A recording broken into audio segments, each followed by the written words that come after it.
Well, there were some LeBron James pearls of wisdom buried in the rubble of what was the abomination of the NBA All-Star Weekend, where a 6'2" G-Leaguer defended his slam dunk title from a year ago, and the game itself on Sunday deteriorated into a pathetic yet predictable layup line devoid of any effort or defense whatsoever, that also featured guys hoisting up uncontested three-pointers from half court. But amid the vomit-inducing garbage fest on the court, somehow LeBron's sage words of insight into his potential final season were lost. When asked about the prospect of announcing his final year in advance and going on, in effect, a farewell tour, James was conflicted.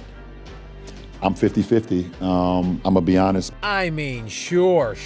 For the fans, he would consider it. I guess I owe it to my fans that's been along this journey with me for 2 decades plus. But, and get this, James also thinks it would be a bit awkward and he would feel uncomfortable for one major reason. I've never been that great with accepting praise. It's a weird feeling for me.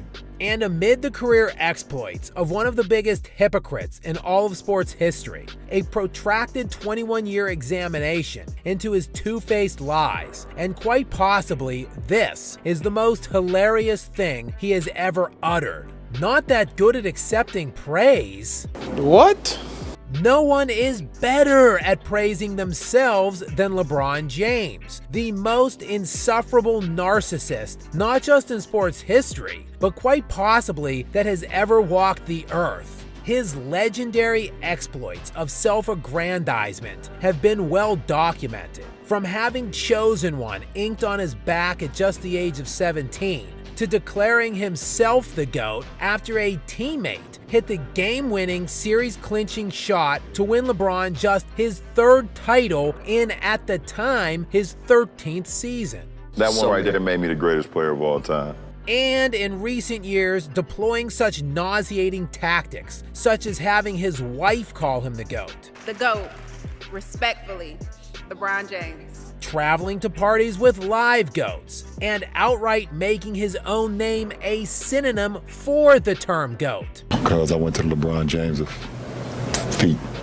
No, make no mistake, this guy is damn good at accepting praise. In fact, if there is one thing he's the GOAT of, it's at accepting praise. Sorry, I meant he is the LeBron James of accepting praise. And he is also clearly the LeBron James of outrageous lies. As another little tidbit LeBron let drop in his mini press tour around All-Star Weekend was that he didn't know about the Warriors' reported interest in completing a trade that would have brought James to Golden State to pair with Steph Curry. I actually heard about it when everybody else heard about it. And until, I guess, if it's real or not, then they'll bring it to you, but it never even got to me. So, I heard it when the reports dropped as well. Yeah, because that's information that unabashed LeBron jock-sniffing coattail rider and bestie agent Rich Paul would keep from LeBron. Paul, who essentially is only relevant in the first place because he met LeBron and entered his inner circle back when James was still in high school, and now is the head of the Clutch Sports Group,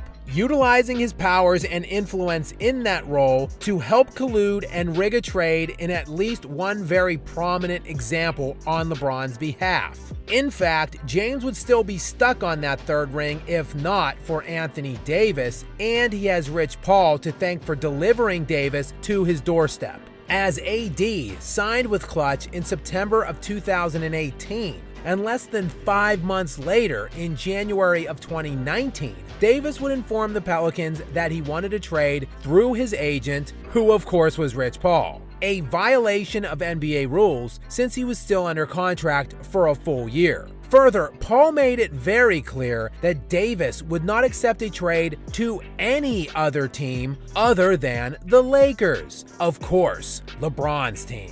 Anthony Davis, a top 5 player in the NBA at the time, had plenty of other suitors, but New Orleans had no choice but to trade Davis to LeBron. And of course, nothing to see here on behalf of the league offices, as the NBA would happily consummate that trade. LeBron's agent and best friend forced a franchise that had Anthony Davis under contract for a full year to deliver him to LeBron's team. And in that very ensuing season, the Lakers, behind Anthony Davis, would go on to win the NBA championship, as Davis led those playoffs in points scored, win shares, and was largely viewed as the best defender in that postseason. You can make a very viable case he was the Lakers' best player on that title run that resulted in LeBron's 4th title, which of course also resulted in LeBron wanting his damn respect. And I want my damn respect too. But sure,